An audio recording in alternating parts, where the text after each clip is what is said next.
What is up, YouTube?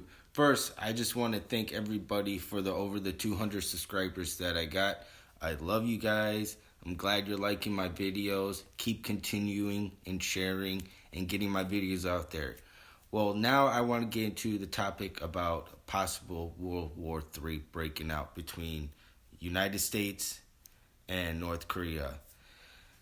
Trump is being the kind of president that he's trying to show he's not taking shit, but he's also saying some dumb shit that's going to get us in trouble. So congratulations, Trump, for being the first president to ever freaking talk shit and possibly getting us into World War III. You're doing great. Not really. But okay, we're going to get into this video and we're going to talk more about it after. Alright, here we go. They claim they are defensive. Take a listen. All training that we do is training for a possible war, but it does give it a different flavor when the pressures are heightened and there's a different bit of intensity as you see, in the conditions around you. Nuclear threats show that he is begging for war. President Trump, just hours after the nuclear test, kept open the option of a military strike. Mr. President, will you attack North Korea?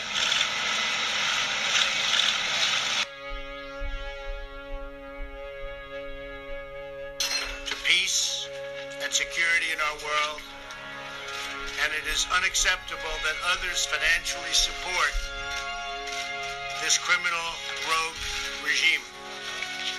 The brutal North Korean regime does not respect its own citizens or the sovereignty of other nations. Our new executive order will cut off sources of revenue that fund North Korea's efforts to develop the deadliest weapons known to humankind. The order enhances the Treasury Department's authorities to target any individual or entity that conducts significant trade in goods, services, or technology with North Korea. And I'm very proud to tell you that, as you may have just heard moments ago, China, their central bank, has told their other banks, that's a massive banking system, to immediately stop doing business with North Korea. We begin with that breaking news. Japanese television running urgent warnings at this hour after first reporting another missile launch from North Korea. Japanese TV reporting the missile has passed over Japanese airspace. Several population centers have been warned. The launch is yet another provocative move on the part of North Korea, so let's get right to ABC's David Curley following late developments from Washington. David? Good evening, David. Very provocative. This missile traveled 2,300 miles and right over one of Japan's main islands. It is the second North Korean missile to fly over Japan in the past month, an extremely aggressive move by Kim Jong-un. In Japan, alarms blaring, according to the Japanese media, which says the missile was launched near Pyongyang, passing over the Japanese island of Hokkaido, landing in the Pacific Ocean. According to the Japanese broadcaster NHK, no attempt was made to shoot down the missile. Just this afternoon, President Trump speaking aboard Air Force One, saying he's working with the Chinese on pressuring North Korea and trying to reassure Americans. But believe me, the people of this country will be very, very safe. The Pentagon says initial assessments suggest this was an intermediate range missile, not an intercontinental missile, which could reach the United States. Today's launch coming just days after the UN passed additional sanctions against North Korea. The launch comes less than 2 weeks after North Korea tested what it says is a hydrogen bomb, which can be mounted on an intercontinental ballistic missile, its sixth and most powerful nuclear test. Story this lunchtime. President Trump has issued his strongest warning yet to North Korean leader Kim Jong-un at his first address to the UN General Assembly. Calling him by the nickname Rocket Man on the global stage, Trump said North Korea's nuclear weapons and ballistic missiles are a threat to the entire world. He also said North Korea would be wiped off the map if it attacked the US or its allies. Park Hee-jun starts us off. Leaders from from 193 member states gathered at the UN's New York headquarters to address several ongoing international crises, including the Rohingya crisis, the civil war in Syria, climate change, and of course, North Korea's continual nuclear and missile provocations. The highlight was, as expected, U.S. President Donald Trump's keynote speech at his first appearance at a General Assembly session since his inauguration in January. In a wide-ranging speech where he hit out at Iran and Venezuela, President Trump reserved his sternest words for the leadership in Pyongyang. He said that, if necessary, the U.S. would totally destroy North Korea to defend itself and its allies. The United States has great strength and patience. But if it is forced to defend itself or its allies, we will have no choice but to totally destroy North Korea. Rocket Man is on a suicide mission for himself and for his regime. The United States is ready, willing, and able, but hopefully this will not be necessary. He went on to emphasize the importance of UN member nations working together to isolate the Kim Jong-un regime. President Trump also thanked members of the UN Security Council, specifically China and Russia, for their votes in favor of the toughest ever UN resolution on Pyongyang for its most recent nuclear test. Although Pyongyang will have heard President Trump's comments loud and clear, the North Korean diplomats in New York weren't in the room to hear them, as the North's UN ambassador left his seat prior to Trump's arrival.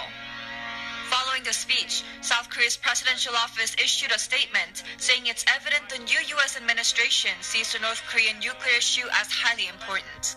The top office also said Trump's remarks confirmed that the strongest possible sanctions are the only way to denuclearize the rogue regime.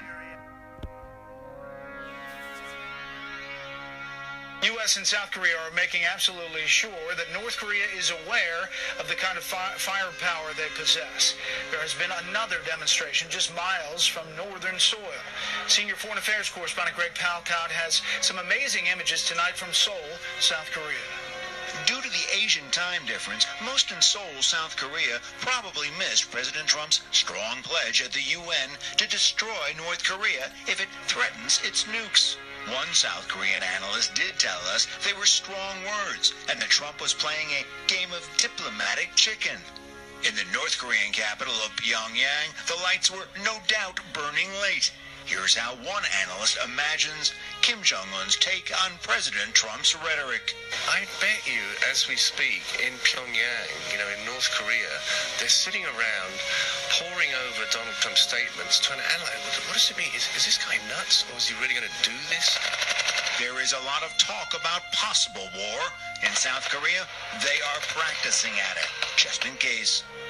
U.S. and South Korean forces taking over a mock town, but this is an exercise with a difference. Just 12 miles away, the heavily fortified DMZ. Beyond that, North Korea. These troops are some of the most forward deployed in the region. If North Korea invaded or vice versa, these U.S. and South Korean forces would be at the tip of the spear. They're already doing maneuvers with North Korean artillery positioned dangerously nearby. The aim of the mission is to make sure U.S. and South Korean military can work and fight together, and the Yanks can get used to the tough Korean terrain. The regime of Kim Jong-un calls these drills invasion exercises, and it drives him crazy. That's probably another reason why the U.S. military keeps doing them. All training that we do is training for a possible war, but it does give it a different flavor when the pressures are heightened and there's a different bit of intensity as you see, in the conditions around you. No one on the ground here thinks the military option will be an easy or a preferable one. They're hoping that even a rough form of diplomacy will come through in the end. Brett. Greg Palcott in Seoul, South Korea. Greg, thanks.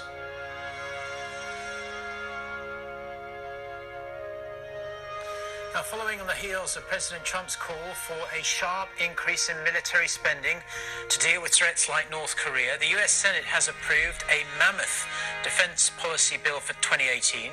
The bill authorizes the Pentagon's budget for next year and sets guidelines on how the money is spent. Kim Hyo-sun reports.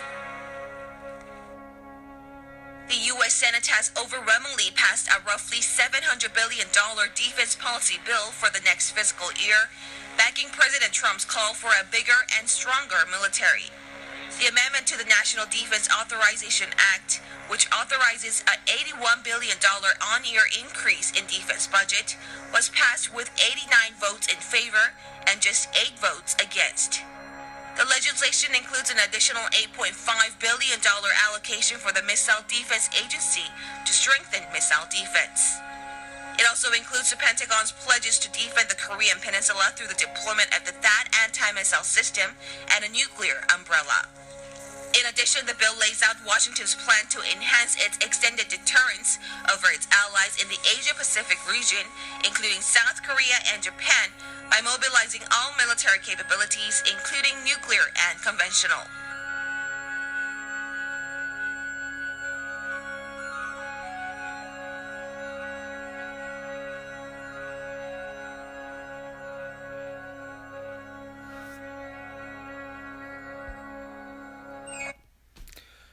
Okay, there, people, there we have it. Tensions are very high with North Korea and the United States. A lot of word of wars, a lot of you do something first, we're going to finish it. Dumb shit like that. I agree, North Korea should be stopped. Their threats on bombing us should be stopped. But Trump is not handling it the right way. He's using words like Rocket Man, saying that there'll be fire and fury. I mean, come on, Trump. What the heck? Once this happens, you can't go back from it. Your family's going to be in danger like mine. Hell, if I want World War III, I would forget to do the dishes and have my wife come home. This is not cool anymore. I mean, it's going to happen regardless. World War III is going to happen. But let's just take a step back. Trump, think about what the hell you're doing and come up with a different solution. Just shut up. Simple as that. Be a damn president like everybody voted you to be, even though I know you was going to be able to do it. And let's just freaking handle shit differently. North Korea needs to be stopped. Their nuclear weapons do need to be stopped. But calling people like Rocket Man, you're just basically helping him push that nuclear button. Let's be honest. But that's all for me today. Everybody, comment below. Let me know your opinion. Let me know if Trump is handling this the right way or he's not handling this the right way. And let me know if you think World War III is going to break out anytime soon too. But like I said, that's all for me today. Hit that like button. Continue sharing my videos and keep showing the love, YouTube. I love you all.